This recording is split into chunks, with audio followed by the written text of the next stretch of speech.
UNTV News and Rescue Command Center. This is Y News with Angelo Castro III, Gerry Alcantara, and Darlene Basingan. Good evening. The ASEAN community has agreed to a cooperation within the region amid territorial issues. Rina Villamor will tell us why. 30多年，双方交往都是很顺畅的。只是由于过去几年由于一些众所周知的问题，两国关系受到了干扰。 Speaking on the sidelines of the ASEAN summit in Vientiane, Laos today, China's Vice Foreign Minister Liu Zhenmin expressed confidence that China can work with the Philippines to restore a healthy diplomatic relationship just like in the past. This despite being locked on a recent arbitral ruling brought and won by the Philippines, which ruled that China's building of numerous artificial islands was illegal, and its claims to most of the South China Sea had no legal basis.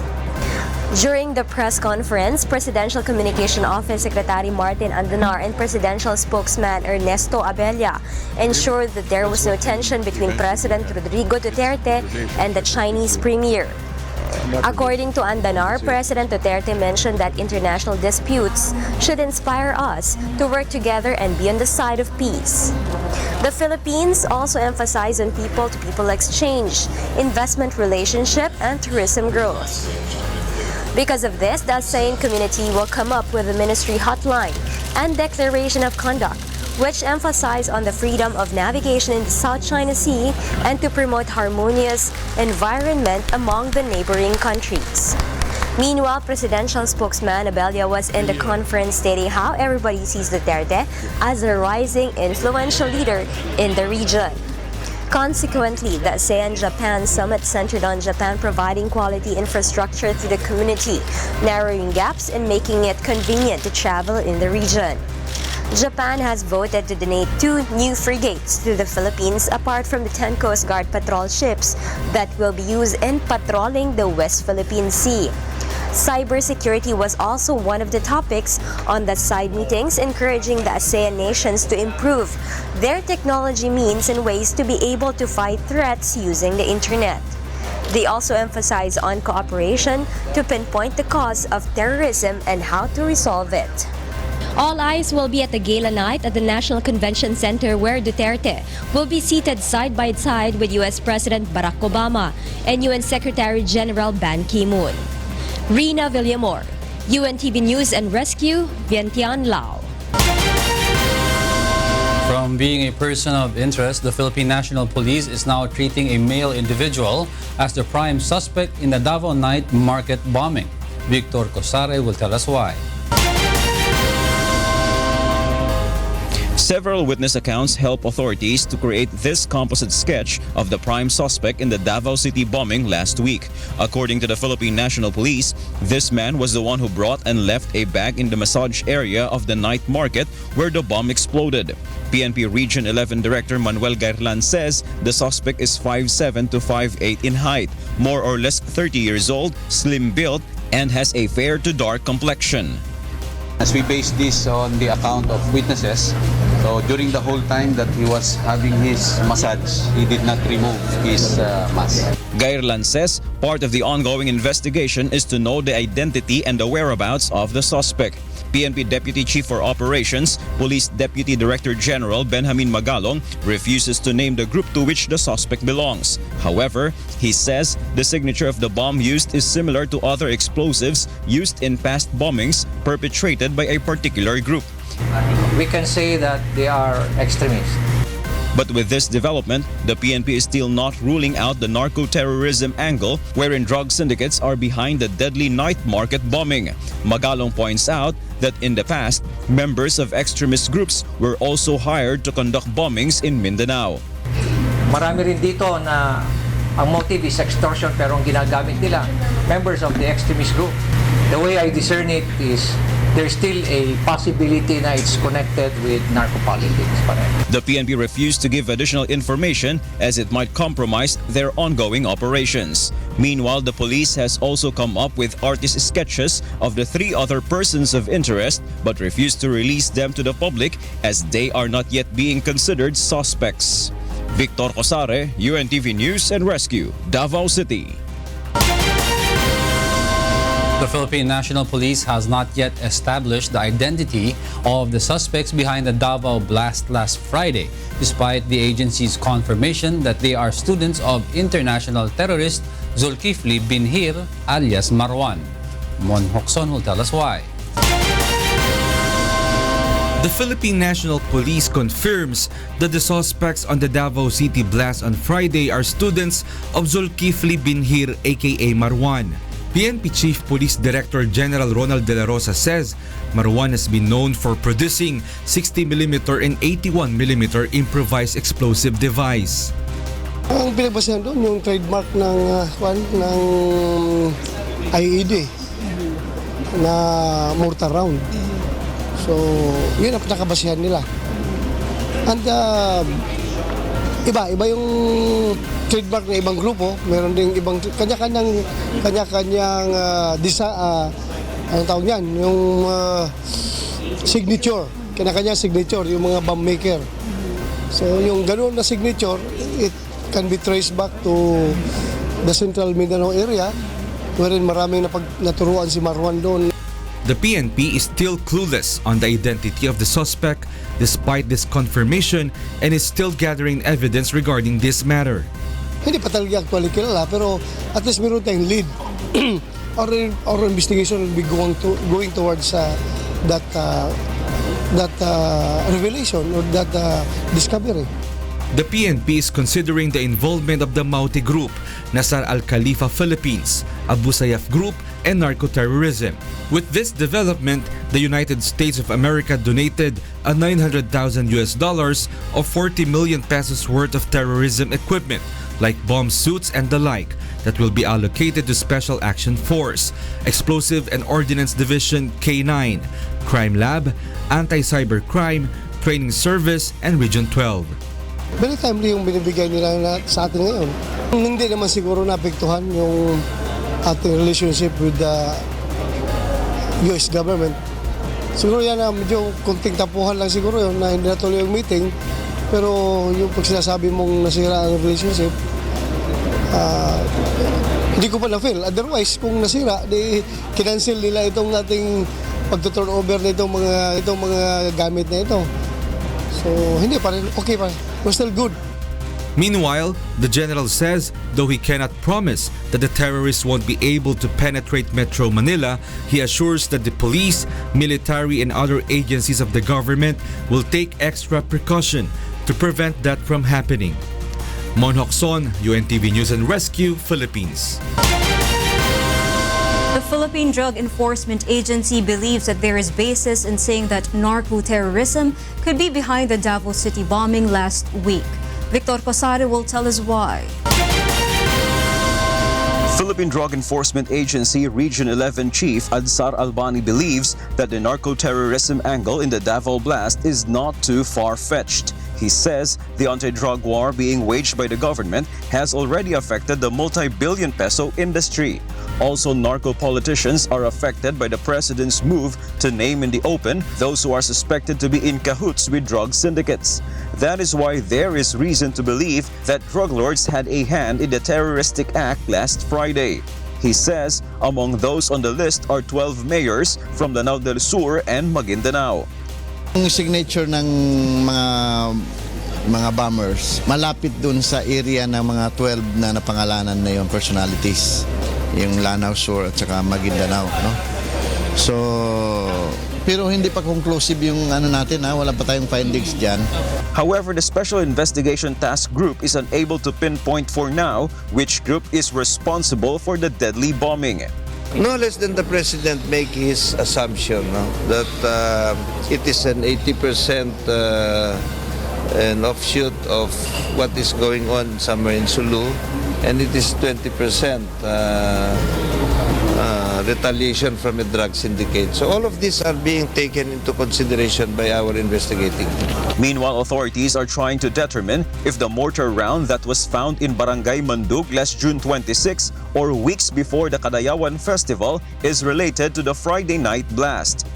Bomb experts say the 60mm mortar round encased in an 81mm mortar round was not manufactured in the Philippines. Sa investigation, we look lahat ng it's either they divert us, whether it is an exercise, whether it is a drop zone, no? Marami.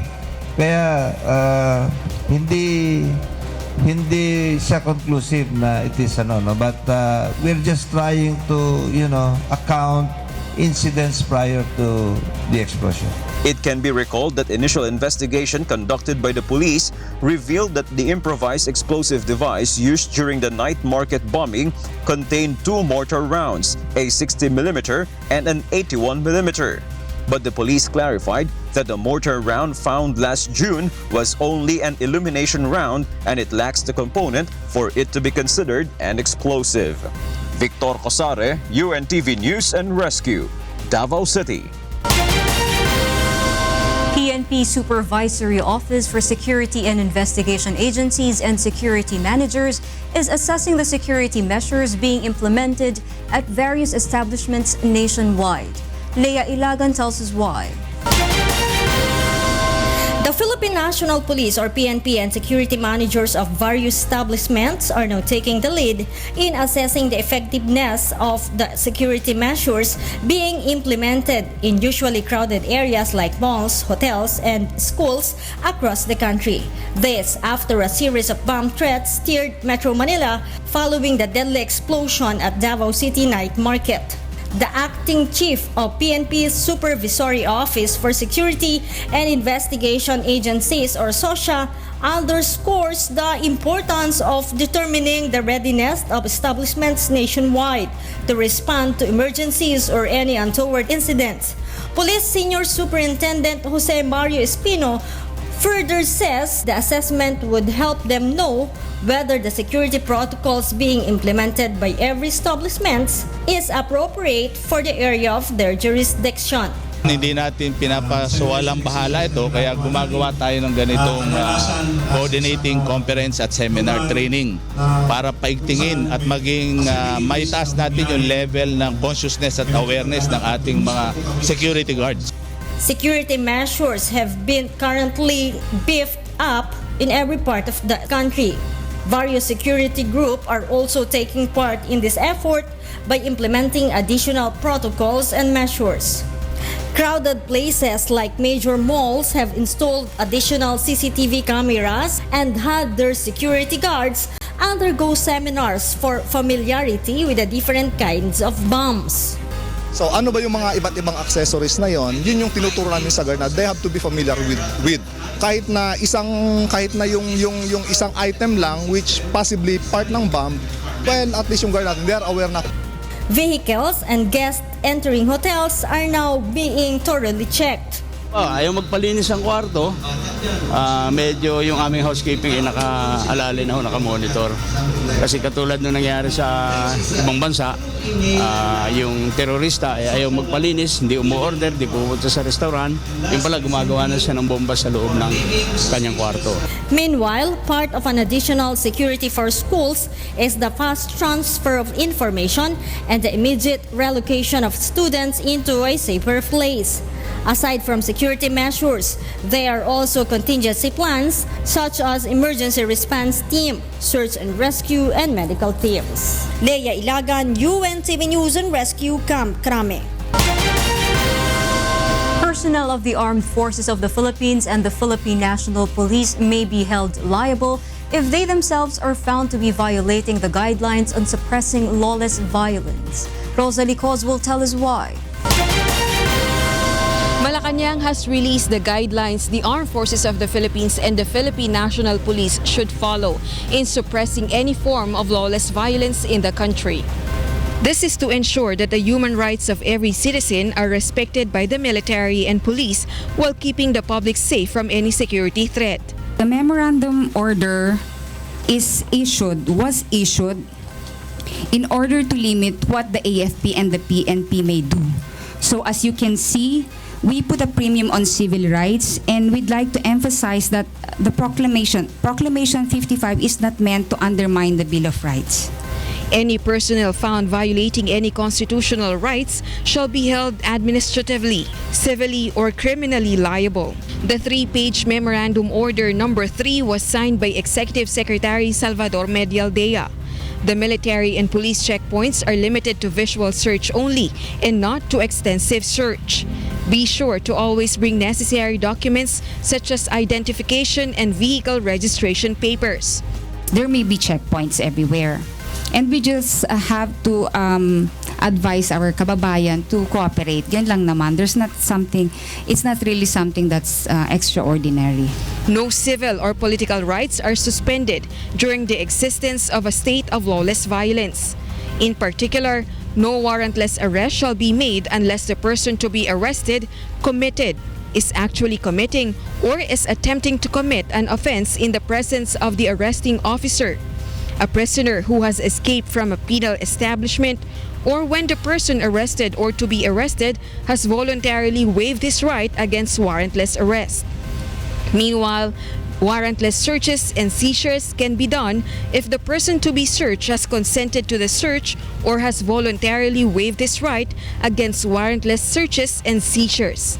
A search also can be made as an incident to a lawful arrest and within a permissible area of search.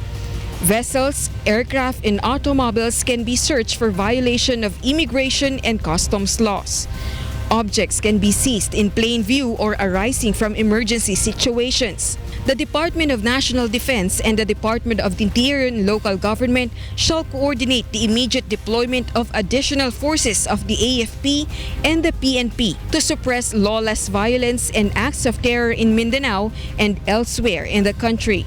If necessary, AFP and PNP shall be deployed to major streets and thoroughfares as well as near crowded places such as malls and train stations to increase police and military visibility without causing undue alarm to the general public.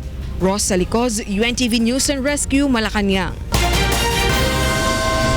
The Armed Forces of the Philippines assures the public that they will implement tight security in accordance with existing laws following the signing of the Proclamation Number 55 by President Rodrigo Duterte, declaring a state of national emergency. Brian De Paz will tell us why. The Armed Forces of the Philippines calls on the cooperation of the public in their effort to suppress lawless violence in Mindanao and prevent the spread of similar violent incidents in other parts of the country. The AFP will conduct tight security in Western Mindanao, Eastern Mindanao, and Metro Manila as part of their duty in accordance with the declaration of state of national emergency. AFP soldiers and commanders will undergo informational and educational drive. The lectures will cover what the proclamation entails and how this translates to the AFP. The AFP clarifies that the issue of warrantless arrest did not emanate from the proclamation. The warrantless arrest, even without the declaration of national emergency, it already exists in our Constitution. Warrantless arrest can be conducted if a person is about to commit a crime, already committing a crime, or has just committed a crime. The AFP's tasks include, but not limited to, the conduct of checkpoints, foot or mobile patrols, enforcement of curfews whenever and wherever necessary in tandem with the PNP. The agency also ensures proper information and knowledge management among AFP officers and men on the ground. It also assures that the execution of their tasks will always be appropriate and with due regard to every citizen's entitlements under the Bill of Rights. Brian De Paz, UNTV News and Rescue, Camp Aguinaldo. Next in Y News. The Supreme Court extends the status quo ante order prohibiting the burial of the late President Ferdinand Marcos at the libingan ng mga bayani. A lawmaker urges the government to subsidize the social security system once the 2,000 peso pension increase becomes effective. Y News will be right back.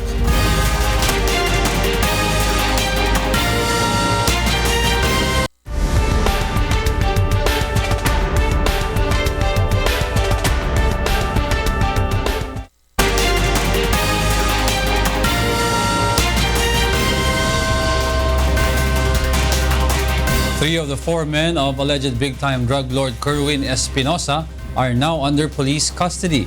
Ray Pelayo tells us why. They want to clear their names. This is the reason of the 3 of the 4 alleged men of suspected drug lord Kerwin Espinosa for surrendering. In an interview with UNTV News, Tony Pete Saldivar and Gallo Stephen Babores strongly deny their involvement in illegal drug transactions. Aside from clearing their names, the suspects say they decide to surrender to help authorities in capturing Kerwin. Loko. Kaya nga, kung sa pala may tabo na ako, dagan akong naitabo nga patay. Mas delikado. Sa akin lang mama na maklear yung pangalan ko. Tapos, kasi matagal na akong surrender doon. Namimiligro pa rin yung buhay ko doon sa amin. Sana mawala na yung mga reward money. Dahil nag-surrender naman kami ng maayos eh. Sana bigyan kami ng second chance. Prior to this, Roel Manidlangan, the alleged hitman of Mayor Espinosa, was the first to surrender. Albuera Police Chief Inspector Jovi Espenido says they are still waiting for Max Miro to show up. Feel nila na pagod na sila mag-reason out, magtago, lalo na malaman nila na talagang marami na narinig nila pinatay na, lalo na yung abogado. The Albuera Police is now waiting for the warrant of arrest to be issued against Kerwin as the court reviews all the affidavits and documents that they filed against the younger Espinosa. Ray Pelayo, UNTV News and Rescue, Philippines. The Supreme Court has extended the status quo ante order prohibiting Marcos burial at the libingan ng mga bayani. Meanwhile, Solicitor General Jose Calida asserts that the Supreme Court should not interfere with President Rodrigo Duterte's decision to allow the burial of late former President Ferdinand Marcos. Bernard Dadis will tell us why. The Supreme Court has extended the status quo ante order it issued against the burial of late President Ferdinand Marcos at the libingan ng mga bayani. Originally, the stay order will lapse this Monday, September 12, but the court decided to extend it until October 18 to cover the scheduled interment of Marcos on September 18. In today's hearing, Solicitor General Jose Calida defends President Duterte's decision to allow the interment. He argues that it is a political question which is not subject to the jurisdiction of the court. Calida points out that allowing Marcos burial is well within the powers of the president. He adds that the former presidents acted differently on the issue. The late President Cory Aquino prohibited the return of Marcos remains to the country, while former President Fidel Ramos did not only allow it but also agreed to the burial of Marcos in Batac, Ilocos Norte. On the other hand, former President Benigno Aquino III ignored the House resolution endorsing Marcos burial at the libingan ng mga bayani. If the prerogatives of these former presidents were respected by this honorable court, so must it be with President Duterte. It is indubitable that the act of President Duterte is a political question, hence non-justiciable. Calida further says there should be no question whether Marcos is entitled to a burial as former president, soldier, and war veteran since the government itself recognized him to be such. In fact, his widow, Congresswoman Imelda Marcos, has been receiving 25,000 pesos monthly pension from the government. Since April 9, 1994, the Philippine Veterans Office has been giving private respondent Imelda Marcos a monthly pension of 5,000 a month as the surviving spouse of a deceased veteran pursuant to RA number 6948 as amended by RA number 7696. In addition, Imelda Marcos also receives a monthly pension of 20,000 from the AFP as a surviving spouse of a Medal of Valor awardee. But petitioners against Marcos burial says this is an insult especially to martial law victims. Yan, yung pagbibigay kay Imelda Marcos nung pensyon na 25,000, dapat bawiin yan. Hindi namin alam yan na nakakatanggap siya.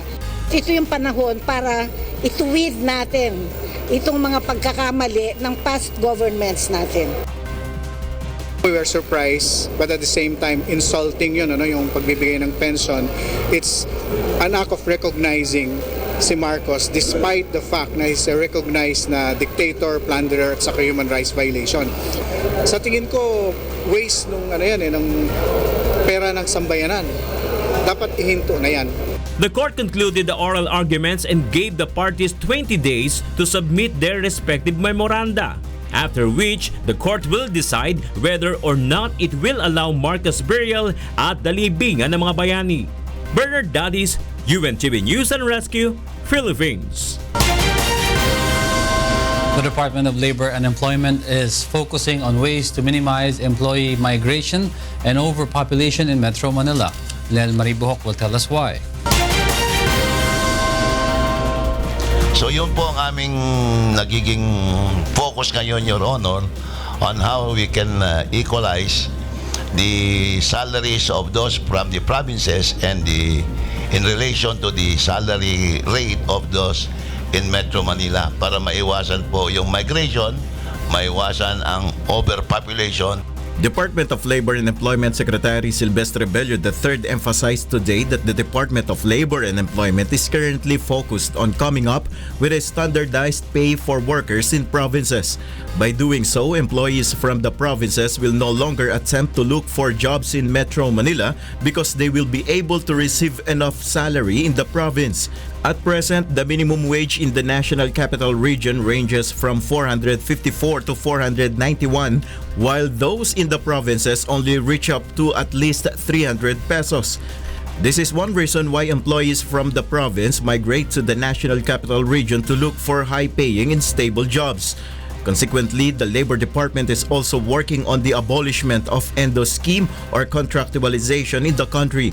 The agency is particularly reviewing the possible amendments in the Department Order Number 18A issued in 2011, which has been used as basis by several companies in implementing contractualization or the endo system. Bello assures that the proposed 125 pesos across the board wage hike for workers will definitely undergo thorough consultation. Come October, DOLE is expected to begin the consultation among stakeholders regarding contractualization and pay adjustment. Nel Maribuhok, UNTV News and Rescue, House of Representatives. A lawmaker wants the government to subsidize the social security system if the 2,000 peso pension increase becomes effective. Aiko Miguel will tell us why. Surigao del Sur Representative Prospero Pichay Jr. filed a bill for the government to give subsidy to the SSS once their fund is not enough to sustain the life of the agency. Hindi natin pwedeng pabayaan na malugi ang SSS dahil kawawa naman yung mga members ng SSS. This after SSS said that the agency's funds today are projected to last until 2042. However, once the increase is implemented, SSS funds may only last until 2029. They also don't have a choice but to increase by 600 pesos the contributions of members. Sa 500 peso pension increase, kailangan ng mga manggagawa mag-contribute ng 5 piso kada araw. Just this afternoon, the bill to increase the pension of SSS members passes the committee level in the lower house. Author of the bill, Bayan Muna Party List Representative Carlos Zarate says pensioners may receive the increase in as soon as time. Sana mabilis lang maipasa rin ito sa plenary at ang Senado sana maipasa rin nila kaagad yung kanilang version para maipadala natin sa Malacanang kay President Duterte na nagsabi na rin na pabor siya na bigyan ng dagdag 2,000 pensyon ng ating mga pensioners. Lola Luz is happy to hear the news. She said her 1,500 pesos monthly pension in SSS is not enough to buy the maintenance medicine for her and his husband. Kailangan po talaga madagdagan kasi isang gamot lang nga nabibili. Pag bumili kami dalawa, 690 lang isa. Isang buwan lang nagamit, minsan mahigit. The bill is about to forward to the plenary for deliberation. Aiko Miguel, UNTV News and Rescue, Philippines.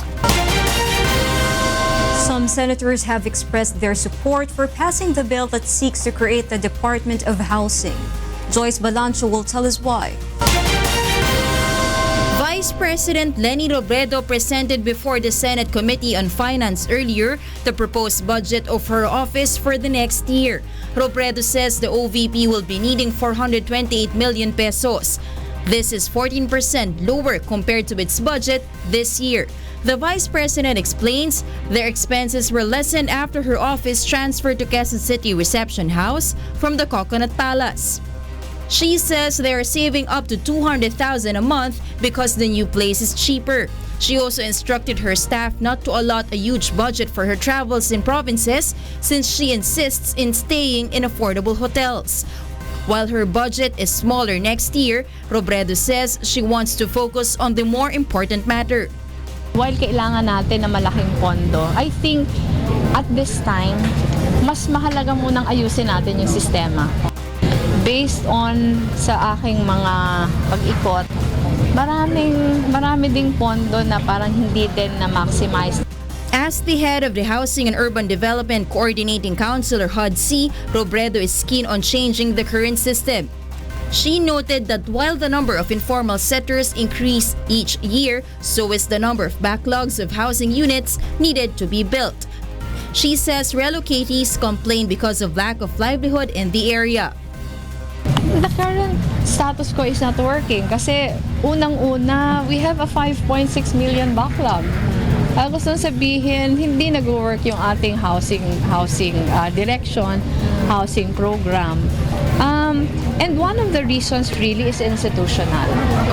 Yung HUD-C has not been able to function really well because it doesn't have enough mandate to streamline all the agencies under it.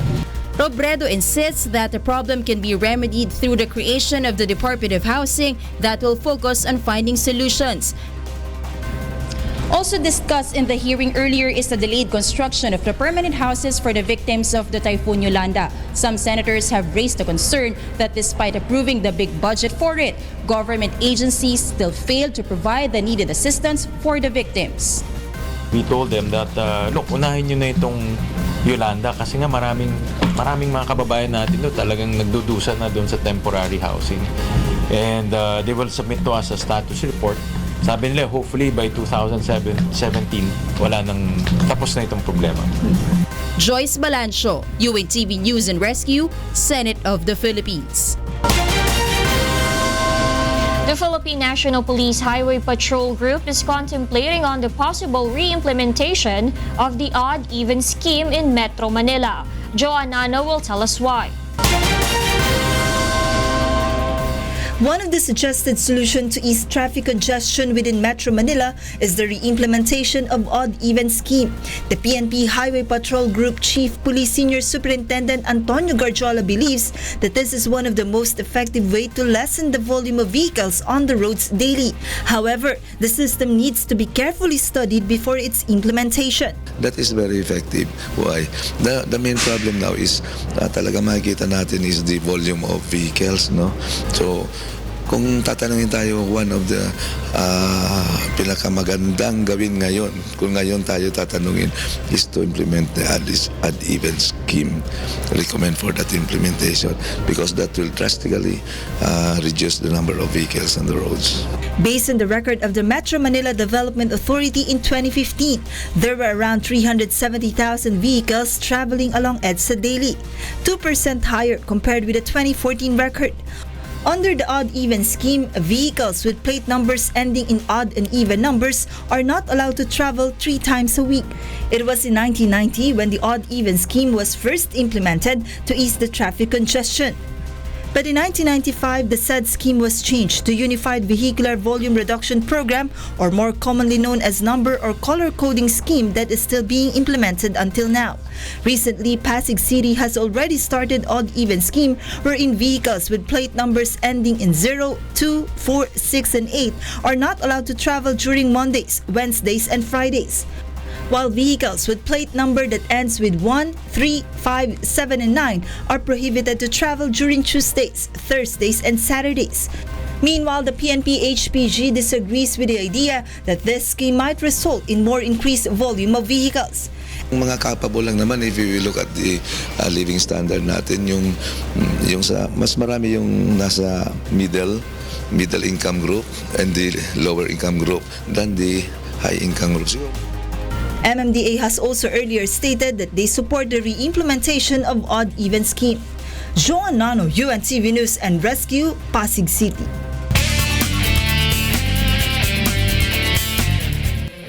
Motorists are experiencing moderate to heavy traffic on some major roads in Metro Manila. From Delta Quezon Avenue, Joan Nano is back to tell us why live. Go ahead, Joan. Good evening, Darlene. We are now right here in Delta Quezon Avenue to know the latest traffic situation. And since it's raining right now, our motorists should expect a moderate to heavy traffic in some major parts of Metro Manila. Let's take a look at the situation here in Delta Quezon Avenue for those vehicles passing along the westbound area. For those who are going to España, will experience a moderate traffic as of now. While for those motorists and commuters here in the eastbound area, for those who are going to EDSA Quezon Avenue or for those who are traversing going to Commonwealth, as of this moment, they are experiencing a light to moderate traffic. Let's proceed with some of our live traffic points. In Sucat Road, Parañaque, vehicles coming from Baclaran going to Sucat Highway is now experiencing a moderate traffic. While for those commuters and motorists on the opposite side of the road going to NAIA terminals, they have nothing to worry because vehicles are now quite fast moving. Meanwhile, in EDSA Guadalupe, if you are traveling going to Shaw Boulevard coming from Guadalupe, motorists should prepare for a heavy traffic. While for those who are coming from Orense going to Ayala Makati, heavy traffic is also being experienced as of this time. In Baclaran Rojas Boulevard, if you are coming from Rojas Boulevard going to Coastal Road Baclaran, moderate to heavy traffic is being experienced right now. While on the opposite side of the road, for those who are coming from Baclaran going to Rojas Boulevard, moderate traffic is being experienced. Let us check the area of Shaw Boulevard in Mandaluyong, particularly in Acacia Lane. For those who are traveling going to Calentong, will experience a moderate traffic. While for travelers going to EDSA Crossing, moderate movement of vehicles is also being observed. In EDSA Bagong Barrio, vehicles going to Monumento have nothing to worry because light traffic is being experienced right now. While for those who are going to Balintawak and Muñoz southbound, moderate traffic is being experienced by the motorists. In Letre Malabon, light traffic is also being experienced. For those who are traveling going to C4 Navotas, same situation for those who are going in the area of Monumento. And lastly, in Balintawak, Quezon City, vehicles going to Monumento, light traffic is being experienced by the motorists in the northbound area. Same with those who are traveling along the southbound area. Once again, Darlene, we would like to remind all the motorists out there that discipline and obeying traffic rules is very important to avoid any accidents along the road. And since tomorrow is Thursday, number coding scheme is still being implemented. All vehicles with plate numbers ending in 7 and 8 is strictly prohibited in all major roads within Metro Manila from 7 o'clock in the morning until 7 o'clock in the evening. And that was the latest traffic update. Back to you, Darlene. Thank you, Joanne. And that's Joan Nano reporting live from Delta Quezon Avenue. The remains of an overseas Filipino worker in Saudi Arabia was flown back to the Philippines with the help of UNTV Serbisyong Kasangbahay. Meanwhile, a gouty arthritis patient is now seeing hope after seeking help from UNTV Serbisyong Kasangbahay last month. Jun Soriao tells us why. Manny Benitez is now seeing hope after seeking help from UNTV's Serbisyong Kasangbahay last month. The family breadwinner was diagnosed with gouty arthritis, but because of financial constraints, Manny wasn't able to get proper treatment. Instead, he tried to self-medicate but only succeeded in worsening his condition in the process. Through Serbisyong Kasangbahay, the gouty arthritis patient has now started undergoing a series of treatment with the help of Dr. Imelda Idodolion, the medical director of Holistic Integrative Care Clinic. Ang pwede po natin gawin para po pagalingin ang uric acid, ang gouty arthritis, is to understand kung ang uric acid is brought about by the excessive intake of uric acid, high purine foods o yung high foods rich in uric acid, iiwasan natin yun. So one of the main treatments for Sirman is really diet. Photon therapy is another treatment po na maganda rin kay Sir Manny. Tinutunaw niya yung mga bara, tinutunaw po niya yung mga bukol para ilabas po ng katawan po.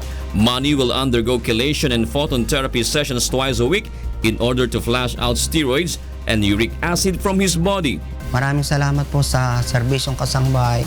Humingin po ako ng tulong sa UNTV Channel 37 at sila naman po ay kaagad po ang tumulong sa amin at in-refer niya ako kay Doc Medi ng Holistic Integrative Care Center po sa Makati. Meanwhile, the remains of an OFW who died at work in Saudi Arabia arrived in the country last week with the help of serbisyong kasangbahay. Michael De Leon was buried yesterday in Mayhay, Laguna, where he was born and raised. He was killed in a workplace accident involving a portable grinder on July 28 in Yambu, Alsinaya. He is survived by his wife and 2 children who are 9 and 12 years old. Michael's family is now seeking for a clarification on his death because until now, there is no incident report yet from his employer, the Alyamama Steel Industries. Sana po, tulungan niyo po ako o gabayan niyo po ako makuha namin yung justice kasi po hindi rin po biro yung aksidente. Yung mga maiiwan din po niya, hindi po simpleng mga anak lang po, hindi po yung future po nila iisipin namin. They are also appealing for immediate assistance from the Overseas Workers Welfare Administration or OWA for their orphans. The De Leon family is very grateful for the help they received from Serbisyong Kasangbahay. Jun Suriao for Serbisyong Kasangbahay. Coming up, experts start testing urine samples from the person who had close contact with the 45-year-old woman infected with Zika virus in Iloilo City. The island of Palawan continues to captivate the hearts of foreign tourists. More from Y News after this break.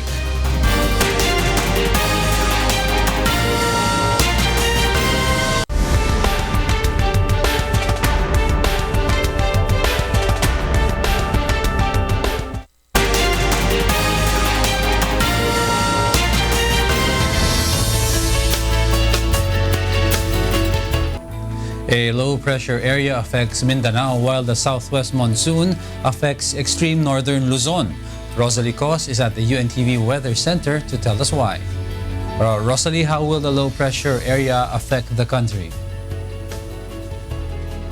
Good evening, Diego. Pag-asa says low-pressure area affects Mindanao while another weather system, which is the southwest monsoon, will bring rains in some parts of Luzon. Okay, please give us the weather update, Rosalie.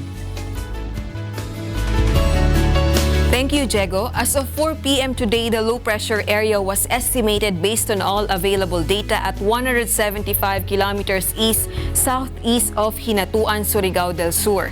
Cloudy skies with light to moderate rains and thunderstorms will be experienced over Mindanao, Eastern Visayas, Batanes, and Babuyan group of islands. While over Metro Manila and the rest of the country, partly cloudy to cloudy skies with isolated rain showers and thunderstorms will prevail. Tomorrow's forecast says temperature in Metro Manila may reach up to 33 degrees Celsius, Tuguegarao City at 34 degrees Celsius, Baguio City at 15 to 24 degrees Celsius, and Puerto Princesa City at 33 degrees Celsius. In Visayas, temperature in Metro Cebu may reach up to 34 degrees Celsius, Iloilo and Bacolod City at 33 degrees Celsius, and Tacloban City at 31 degrees Celsius. In Mindanao, temperature in Metro Davao may reach up to 32 degrees Celsius, Cagayan de Oro City at 32 degrees Celsius, Valencia City at 30 degrees Celsius, and Zamboanga City at 33 degrees Celsius. Diego, the State Weather Bureau always reminds everyone, especially those who are in Eastern Visayas and Mindanao, to take precautionary measures and keep monitoring for weather updates. Keep safe, everyone, but lean on and trust in the Almighty. Back to studio. Thank you for that report. Rosalie Cos reporting from the UNTV Weather Center.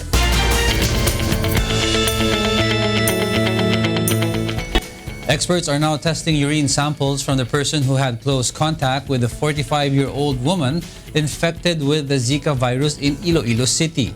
Ray Pelayo will tell us why. The Iloilo City Health Office has confirmed that the person who had contact with the first patient of locally transmitted Zika infection showed similar symptoms as that of Zika virus infection. Following the contact tracing conducted by the Department of Health and the City Health Office, Dr. Bernard Caspe said the unnamed driver showed rashes and had fever since August 11.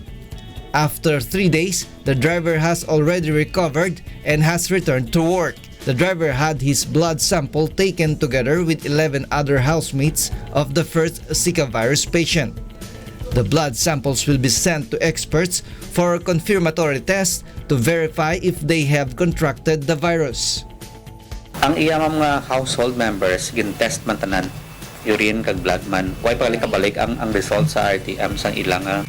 The agency also gathered mosquitoes larvae and adult mosquitoes in the area to verify the earlier findings of the DOH that the first case is indeed locally transmitted. The agency advises the public to observe cleanliness inside and outside the houses and remove all items that might become a breeding ground of mosquitoes such as the carrier of the Zika virus. Ray Pelayo, UNTV News and Rescue, Philippines. The World Health Organization advises travelers to practice safe sex when returning from Zika virus-affected regions. Tell us why, Marge Navarro.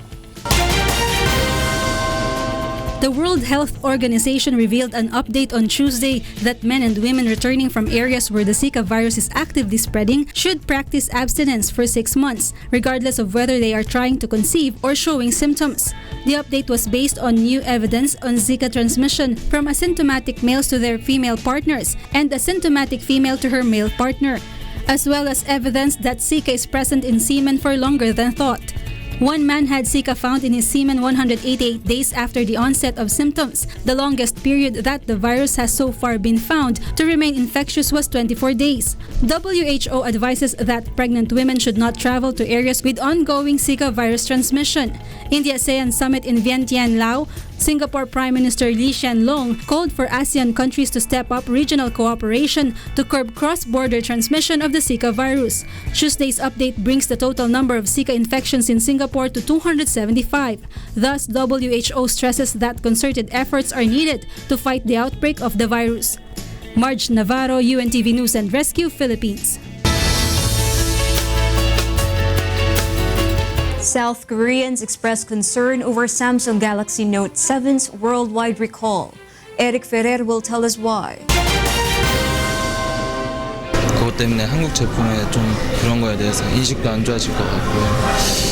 또 노트 7 원래 살 생각이 있었는데 그런 사건들 때문에 안 사게 될 것 같습니다. Some South Koreans are worried about their company's reputation after tech giant said on Friday it will replace all Galaxy Note phones produced with a faulty battery and halt sales in affected markets indefinitely.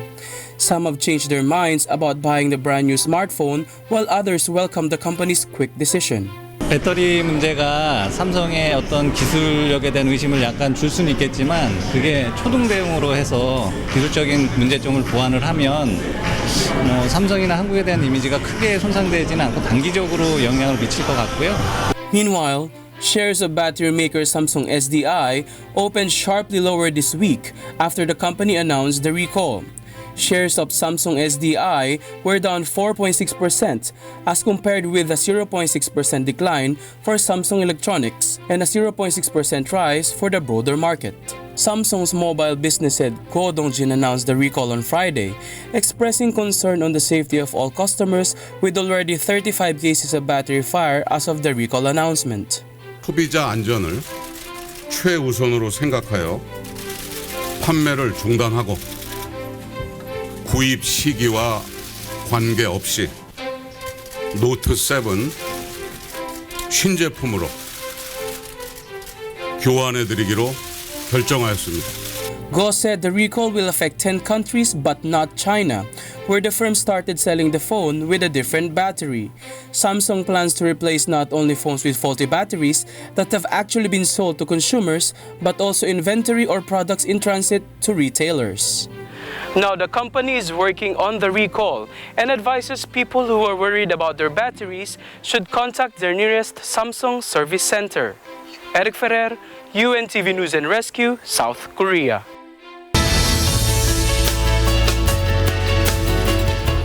Palawan continues to captivate the hearts of foreign tourists. Brian Evangelista will tell us why.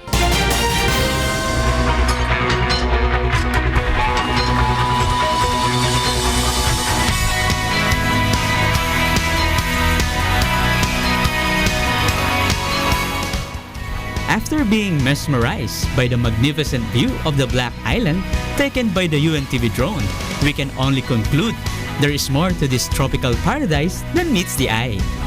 By diving, snorkeling, and hopping around these enchanted islands, one will surely fall in love with these wonders of creation.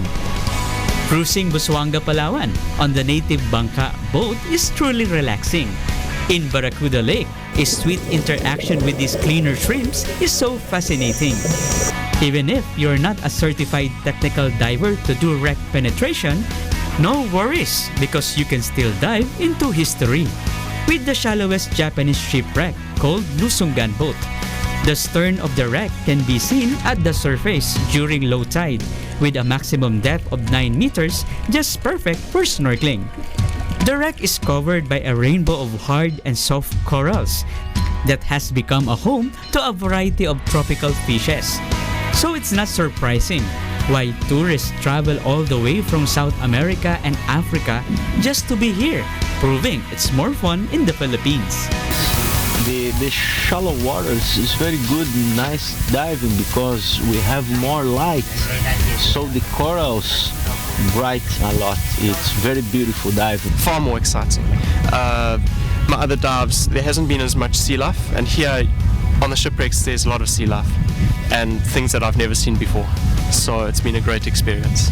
What caught my attention is the unique hooded comb jelly because it has sparkling colors as it swims towards me. This wonder of creation excites many neuroscientists because it is totally unique as it glitters with different colors, especially in the dark, through bioluminescence. I had an adrenaline rush when I encountered the hairy jellyfish, which is for me the biggest jellyfish I have seen, almost a meter in diameter. It has a massive cluster of tentacles, which you have to avoid because it stings. But this jellyfish plays an important role in the ocean's food chain. Brian Evangelista, UNTV News and Rescue, Busuanga, Palawan. Those are the reasons behind the news, September 7, 2016. I'm Angelo Castro III. Reasons we delivered to you as they unfold. I'm Gerry Alcantara. And I'm Darlene Basingan because we need to know. We will always ask why. Thank you for watching Why News.